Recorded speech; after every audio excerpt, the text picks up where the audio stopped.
Центр поблагодарить вас за то внимание и заботу, с которой, собственно, с 1904 года началось историческое образование в Союзе. Это очевидно, что есть необходимость сотрудничеству наших организаций, как института и мусульманских религиозных центров, но и наших ученых. Во время встречи с профессурой, с директорами сегодня этого института я говорил о том, что в России сегодня подготовлены достаточно грамотные интеллектуалы нашего мусульманского духовенства, открытые к сотрудничеству со светскими учеными.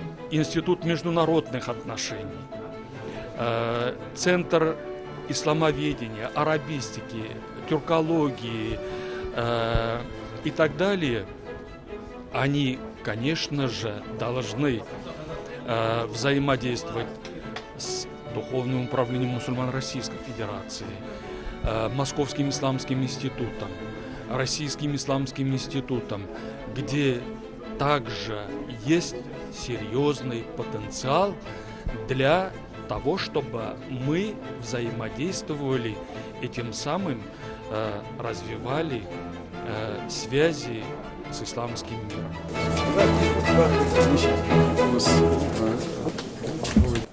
Поток хаоса, насилия и агрессии, которые сваливаются на человека, на зрителя из каждого выпуска новостей, заставляют нас сомневаться в правильности того пути развития, которое выбрало для себя человечество. Многие скажут, что развитие человеческой цивилизации в этом политическом, хозяйственном, экономическом, даже философском измерениях не гарантирует отдельно взятой личности, да и всему обществу ни искомого уровня благополучия и безопасности, ни удовлетворенности, ни высокой нравственной культуры.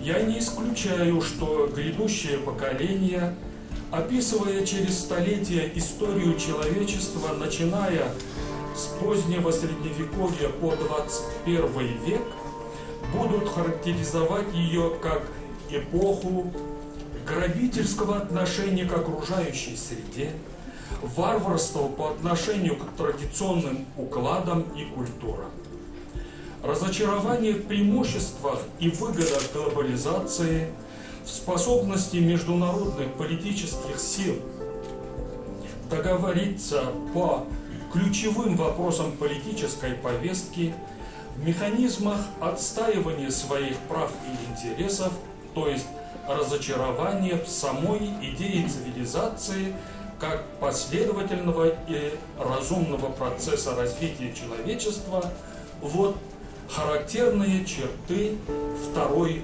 декады 21 века. Разграбление руин древней Пальмиры в мае 2015 года со стороны террористов – не это ли символическая примета времени? С этого угла зрения достаточно просто объяснить феномен привлекательности международной террористической организации «Даиш» в глазах европейской и в том числе и российской молодежи. На мой взгляд, проект «Даиш» напрочь отвергает нормы человеческого общежития, наработанные в течение последних тысячелетий, как бесполезные надстройки, напрямую обращаясь к наиболее архаичным пластам сознания человека.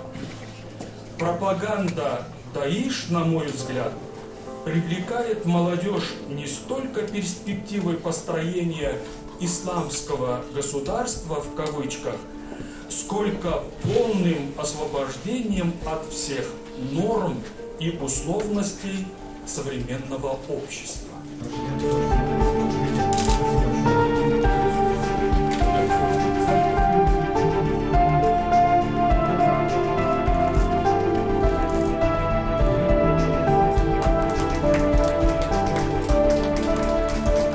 В свете тех событий, которые происходят в целом мире, в частности и в исламском мире, нам очень полезно знать точку зрения главного совета муфтиев России, поскольку в этом деле можно очень быстро наделать разных глупостей.